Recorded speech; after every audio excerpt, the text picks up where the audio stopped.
Hi friends, இன்றைக்கி வீடியோவில் 2 வகையான ஸ்வீட் ரெசிபி தான் பார்க்க போகிறோம். ரெண்டுமே வந்து ரொம்ப ஈஸியாக பண்ணிடலாம். இந்த கார்த்திகை தீபத்துக்கு கண்டிப்பாக இந்த ரெசிபி ட்ரை பண்ணி பாருங்கள். இதுக்கு வந்து 1 கப் அளவு அரிசி மாவு எடுத்திருக்கேன். அதே கப்லேயே 1/2 கப் அளவு ரவை, 1/2 கப் சீனி சேர்த்துருக்கேன். ஒரு பிஞ்ச் அளவு உப்பு சேர்த்துக்கலாம். அதே கப்லேயே 1 கப் அளவு பால் சேர்த்துருக்கேன். பால் வந்து விருப்பப்பட்டால் சேர்த்துக்கலாம். பால் சேர்த்து பண்ணும்போது டேஸ்ட் நல்லாயிருக்கும். அப்படி இல்லைன்னா தண்ணியில் கூட மாவை நல்லா கலந்து எடுத்துக்கலாம். இப்போ இது எல்லாத்தையும் நல்லா மிக்ஸ் பண்ணிவிட்டு தேவைப்பட்டுச்சு அப்படின்னா கொஞ்சம் கொஞ்சமாக தண்ணி சேர்த்து மாவு வந்து நல்லா தோசை மாவு பதத்துக்கு கரைச்சி எடுத்துக்கலாம். நான் வந்து சீனி சேர்த்துருக்கேன். சீனிக்கு பதிலாக நாட்டு சக்கரை, கருப்பட்டி, வெல்லம் எது வேணாலும் சேர்த்துக்கலாம். ஆனால் 1/2 கப் சேர்த்திங்க அப்படின்னா ஸ்வீட் கரெக்டாக இருக்கும். இன்னும் கொஞ்சம் கூட அதிகமாக ஸ்வீட் தேவைப்பட்டுச்சுன்னா கொஞ்சம் கூடுதலாக சேர்த்துக்கலாம்.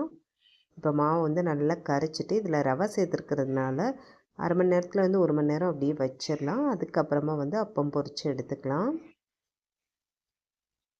அப்பம் சுடுறதுக்கு முன்னாடி சோடா உப்பு வந்து கொஞ்சமாக சேர்த்துக்கோங்க. ஏன்னா மாவு வந்து நம்ம புளிக்க வைக்கலை, உடனே பண்ணுறதுனால சோடா உப்பு சேர்த்தோம் அப்படின்னா தான் அப்பம் நல்லா சாஃப்டாக வரும். சோடா உப்பு சேர்த்துட்டு மாவை நல்லா கலந்து விட்டுட்டு எண்ணெய் வந்து சூடு பண்ண வச்சுருக்கேன். நல்லா சூடானதும் மீடியம் ஹீட்டில் வச்சுட்டு குழிக்கரண்டி வச்சு மாவு வந்து இது மாதிரி எடுத்து விட்டுக்கலாம். இப்போ ஒரு சைடு நல்லா ப்ரௌனாக வெந்ததுக்கு அப்புறமா திருப்பி போட்டுக்கலாம். இது வந்து கொஞ்சம் ஒவ்வொரு அப்பமாக தான் சுட்டு எடுக்கிற மாதிரி இருக்கும். பெரிய பாத்திரத்தில் வச்சிங்க அப்படின்னா வந்து 2-3 அப்பம் கூட ஊற்றி எடுத்துக்கலாம்.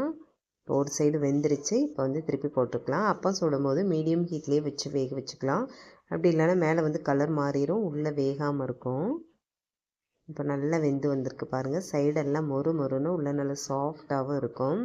அரிசி ஊற வைக்கிறதுக்கெலாம் டைம் இல்லை அப்படிங்கும்போது வீட்டில் அரிசி மாவு வந்து இருக்கும். அதை வச்சு உடனடியாக டக்குன்னு வந்து இந்த அப்பம் ரெடி பண்ணிடலாம். டேஸ்ட்டும் வந்து நல்லாயிருக்கும். இது மாதிரியே எல்லா அப்பமும் வந்து சுட்டு எடுத்துக்கலாம். இப்போ பிச்சு காட்டுறேன் பாருங்கள், எவ்வளோ சாஃப்டாக வந்திருக்குன்னு பாருங்கள். நல்லா பஞ்சு மாதிரி சூப்பராக இருக்கும். சாப்பிட்றதுக்கும் நல்லாயிருக்கும். 2 நாள் வச்சு சாப்பிட்லாம், கெட்டும் போகாது. கண்டிப்பாக ட்ரை பண்ணி பாருங்கள். பசங்க வந்து ஸ்நாக்ஸ் கேட்டால் கூட இந்த ரெசிபி வந்து டக்குன்னு வந்து செஞ்சு கொடுத்துடலாம். இப்போ அடுத்த ரெசிபி என்னென்னு பார்க்கலாம். ரொம்ப ஈஸியாக வந்து ஹெல்த்தியான ஒரு கொழுக்கட்டை ரெசிபி தான் வந்து பார்க்க போகிறோம். இதுக்கு தேவையானது எல்லாமே எடுத்து வச்சுருக்கேன். 1 கப் அளவு வெல்லம் சேர்த்துருக்கேன். வெல்லத்தை வந்து கொஞ்சமாக தண்ணி சேர்த்து கரைச்சி எடுத்துக்கலாம். வெல்லம் பாகுபதம்லாம் வர வேணாம். கரைஞ்சதுக்கப்புறம் அடுப்பு ஆஃப் பண்ணி வச்சிடலாம். இப்போ 1 கப் அளவு அரிசி மாவு எடுத்திருக்கேன். கொஞ்சமாக மட்டும் ஒரு பிஞ்ச் அளவு மட்டும் உப்பு சேர்த்துக்கலாம். அப்புறம் பாசிப்பருப்பு வந்து ஊற வச்சது 1 டேபிள் ஸ்பூன் போல் சேர்த்துருக்கேன். 1 கப் அளவு துருவின தேங்காய் சேர்த்துக்கிறேன். தேங்காய் வந்து நம்மளோட விருப்பம் தான், எவ்வளோ வேணுமோ அவ்வளோ வந்து சேர்த்துக்கலாம். வேணும்னா கொஞ்சமாக தேங்காவை நெய்யில் வறுத்து கூட சேர்த்துக்கலாம். அது டேஸ்ட் இன்னும் கொஞ்சம் கூட நல்லாயிருக்கும். அதே மாதிரி எள்ளு வேணுனாலும் கருப்பு எள்ளு வந்து சேர்த்துக்கலாம் இதில். அது பார்க்குறதுக்கும் நல்லாயிருக்கும், சாப்பிடும்போது டேஸ்ட்டுமே வந்து நல்லாயிருக்கும். இப்போ இந்த கரைச்சி வச்சுருக்க வெல்லத்தை வந்து சூடோடையே இதோட சேர்த்துக்கலாம். கொஞ்சம் கொஞ்சமாக சேர்த்து மாவை வந்து நல்லா கலந்து எடுத்துக்கலாம். இந்த மாதிரி பதத்துக்கு மாவை வந்து ரெடி பண்ணி எடுத்துக்கலாம். கொஞ்சம் டார்க்கான வெல்லமாக எடுத்திங்க அப்படின்னா கொழுக்கட்டையும் நல்லா கலராக இருக்கும்.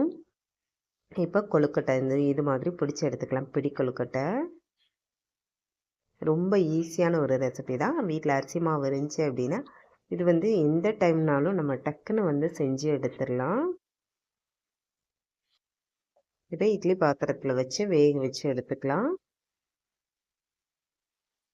சூப்பரான சாஃப்டான கொழுக்கட்டை ரெடியாக இருக்குது. டேஸ்ட் ரொம்ப நல்லாயிருக்கும். இது வந்து 2 நாள் வச்சு சாப்பிட்ற மாதிரி இருந்துச்சு அப்படின்னா தேங்காய் வந்து நல்லா வறுத்துட்டு சேர்த்துக்கோங்க. கொழுக்கட்டை சீக்கிரம் கெட்டு போகாது. கண்டிப்பாக இந்த 2 ரெசிபியுமே வந்து ட்ரை பண்ணி பாருங்கள். எப்படி இருக்குன்னு சொல்லிவிட்டு மறக்காமல் கமெண்ட்டில் சொல்லுங்கள். வீடியோ பிடிச்சிருக்குன்னு நினைக்கிறேன். பிடிச்சிருந்தா லைக் பண்ணுங்கள். மறக்காமல் நம்ம சேனலை சப்ஸ்கிரைப் பண்ணி வச்சுக்கோங்க. Bye friends.